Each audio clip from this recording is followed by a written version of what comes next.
Welcome to the Homeownership podcast presented by Movementum Realty, located in Hanover, Massachusetts.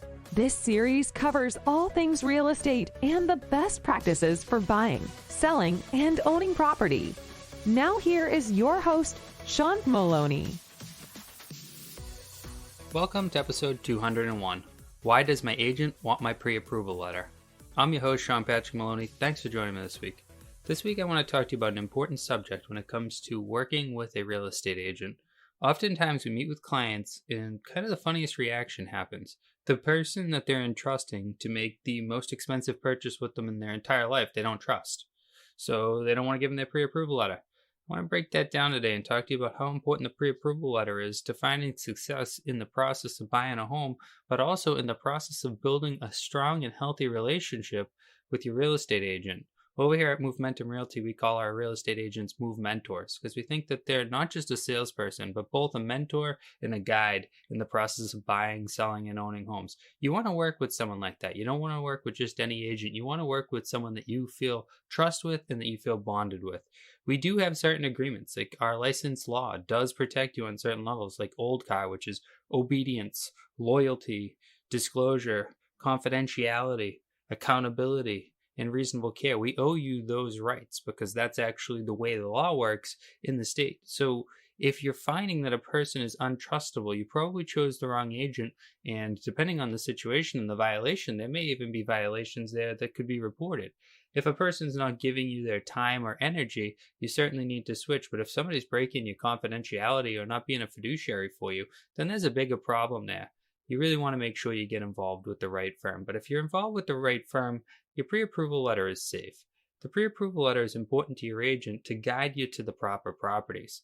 Looking at houses before getting your pre-approval letter can be really painful in one of two ways. One way, you find out your budget is more. You have a bigger budget than you were looking at.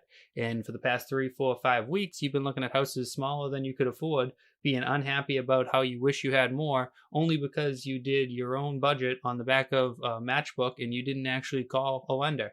And now you found out that you wasted 3, 4 weeks, and the house that you loved so much that was $15,000 over budget, you could have actually afforded last week. And then the inverse.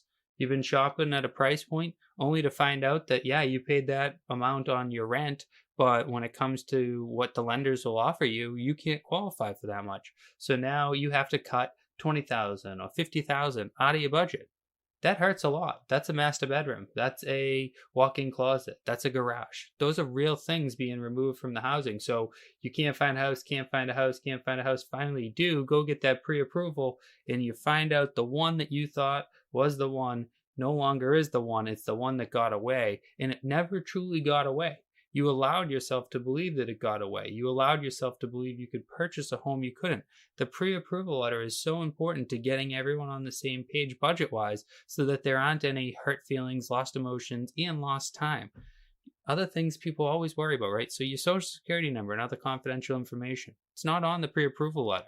The letter states no more than things like the purchase price, the amount of taxes, the amount of restrictions they have. Do you have to sell a property first? Do you have to have a certain amount of money in your bank account? They're going to put those restrictions to let us know what we need to see in order for you to qualify, also known as contingencies. This letter is contingent upon you having these things. The less contingencies on the pre-approval, the cleaner the pre-approval, the higher the rate of acceptance when it comes to offering. Different pre-approvals mean different things too. Maybe your agent wants to find out who you pre-approved with. Because different pre-approvals, like I said, what if they didn't go through and do all those contingencies and you really have not a pre-approval, but a pre-qualification letter? It's important to find that out early. A pre-qualification letter just means that you stated certain things and that you didn't submit the right documentation and stuff yet. That is a lesser letter, and what if we love a house, it's a bidding war, it's time to make a bid, and we can't get a hold of our person to get a full pre-approval letter, and the only reason we lose out is because we have a pre-qualification letter. These are all important reasons that you share the pre-approval letter with your professional. If you've ever noticed in the National Association of Realtor Exclusive Buyer Agency Agreement Form, which is the contract to work with a real estate agent, it prescribes in there that within 7 days of getting the pre-approval letter that you will get it over to your agent. It's really just trying to guide you towards making good decisions because, again, the more information you provide with your agent, the more they can help you find the right home for you and not waste your time. Because some people take it wrong, right? They say, oh my God, they want my pre-approval letter because he just doesn't want to work with me and doesn't want to just. No, doesn't want anyone to waste the gas, the time, the energy, the emotion. Wants to save you from all that. They are going to get paid at the end of this deal, and as long as you're working with them, they're going to get paid on their commission. They're not looking to sell you the first house if they're an honest and moral and ethical real estate agent. They're just trying to get you to the right homes that you can actually purchase because they've seen enough people hurt. In our business, it is not uncommon for someone to come in with their own budget and decide on things only to find out they have more or less money. It's pretty much every single time. And as markets change, as savings amounts change, all these different things, it's important to get that pre-approval updated because you might have more qualifications or less. Take, for instance, lately, climbing interest rates, right? They were going up, up, up. People's qualification numbers were going down, down, down. Now the rates are going down. Maybe the qualification will start coming up again. These are the things that really change. So make sure to share that with your agent so that they can really help you out. And then another one in the contingencies is, say in the contingencies, it says you have a home to sell. That's important for your agent to know before writing the offer, so that way they can have a home sale contingency. A home sale contingency says in order to buy your home, I must first sell my home.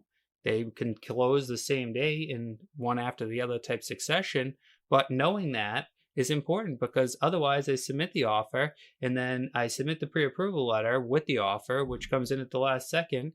And when the seller's agent reads it, they're like, you didn't put that you have a home to sell in the offer. You didn't tell us about it. And then they feel like we did it in a shady way.